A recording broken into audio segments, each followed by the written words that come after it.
नमस्कार, HN24x7 का digital platform देख रहे हैं आप और मैं आपके साथ प्रिया बिस्ट।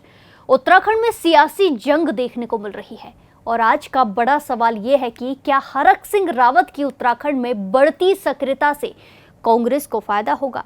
दरअसल पूर्व वन मंत्री और अब कांग्रेस नेता हरक सिंह रावत हाल ही में बीजेपी पर तीखे हमलों से सुर्खियां बटोर रहे हैं, चर्चा में आए हैं। लेकिन क्या ये कांग्रेस की कमजोर स्थिति को मजबूत कर पाएंगे, ये सवाल है। हम लाए हैं आंकड़ों और विशेषज्ञ विश्लेषण के साथ एक गहन रिपोर्ट। चलिए शुरू करते हैं।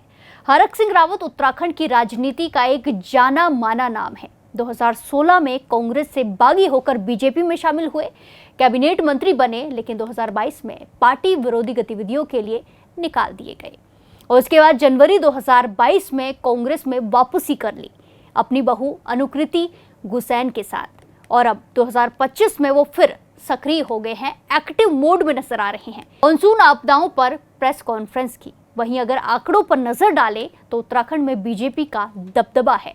2022 विधानसभा चुनाव में बीजेपी ने 47 सीटें जीती, जबकि कांग्रेस सिर्फ 19 पर सिमट कर रह गई। 2024 के लोकसभा चुनाव में बीजेपी ने सभी 5 सीटें झटक ली, कांग्रेस को 0 सीटें मिली। लेकिन हालिया पंचायत चुनावों में कांग्रेस ने ग्रामीण इलाकों में अच्छा प्रदर्शन किया, जिस पर पूर्व सीएम हरीश रावत ने कहा कि जनता ने बीजेपी की झूठ, लूट और फूट की नीति को रिजेक्ट किया है। अब सवाल है, हरक सिंह रावत की सक्रियता क्या इस ट्रेंड को मजबूत करेगी। आपको बता दें कि जुलाई 2025 में ईडी ने हरक सिंह रावत, उनकी पत्नी दीप्ति रावत और अन्यों पर 70 करोड़ की जमीन घोटाले में चार्जशीट दाखिल की, जिसे कांग्रेस ने राजनीतिक साजिश बताया। हरक सिंह ने इसे फर्जी कार्रवाई कहा और ईडी को 420 करार दिया। वहीं 2025 में हरक की सक्रियता बढ़ी है।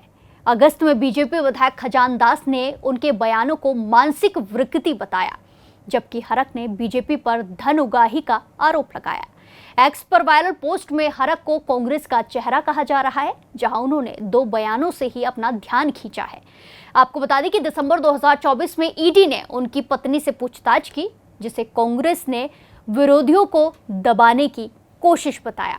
लेकिन कुछ चुनौतियां भी हैं। जून 2025 में हरक ने हरीश रावत को 2022 हार का जिम्मेदार ठहराया, जो कांग्रेस में आंतरिक कलह दिखाता है। उनकी पार्टी हॉपिंग हिस्ट्री, यानी कि पहले कांग्रेस से बीजेपी और फिर से वापसी, उन्हें अविश्वसनीयता बना सकती है। वहीं शुरुआती सर्वे बताते हैं कि 2027 विधानसभा में कांग्रेस का वोट शेयर 25 से 30% तक पहुंच सकता है, खासकर ग्रामीण इलाकों में जहां हरक सिंह रावत सक्रिय हैं। वो कोटद्वार और केदारनाथ जैसे क्षेत्रों में कांग्रेस उम्मीदवारों के लिए प्रचार कर रहे हैं। विशेषज्ञों का कहना है कि हरक सिंह रावत लोकल मुद्दों पर फोकस करते हैं, जैसे आपदाएं, भ्रष्टाचार, जो कांग्रेस को फायदा दे सकते हैं। लेकिन ईडी केस छवि खराब कर सकता है। कांग्रेस उपाध्यक्ष सूर्यकांत धस्माना ने ईडी को बीजेपी का हथियार बताया, जो हरक को पीड़ित बनाकर सहानुभूति दिला सकता है। अगर हरक आंतरिक कलह से बचें तो 2027 में कांग्रेस सिंगल लार्जेस्ट पार्टी बन सकती है, लेकिन बीजेपी की मजबूती भी सरकार की एक बड़ी चुनौती है। राजनीतिक विश्लेषकों का मानना है कि हरक की सक्रियता कांग्रेस को ग्रामीण और ओबीसी वोटरों में मजबूती दे सकती है, जहां बीजेपी कमजोर पड़ रही है। लेकिन उनकी कानूनी मुश्किलें, जैसे 101 बीघा जमीन अटैचमेंट, बैकफायर कर सकती है। अप्रैल 2025 में हाईकोर्ट ने ईडी के अटैचमेंट पर स्टे दिया, जो हरक सिंह रावत के लिए राहत है। कुल मिलाकर फायदा संभव है अगर कांग्रेस एकजुट रहे, लेकिन हरक की साइड स्विचर इमेज एक रिस्क भी है। तो क्या हरक सिंह रावत की सक्रियता से कांग्रेस को फायदा होगा? आंकड़े और ट्रेंड कहते हैं हाँ, लेकिन शर्तों के साथ। 2027 का फैसला जनता के हाथ में है। फिलहाल के लिए इतना ही। ज्यादा अपडेट्स के लिए जुड़े रहिए। धन्यवाद।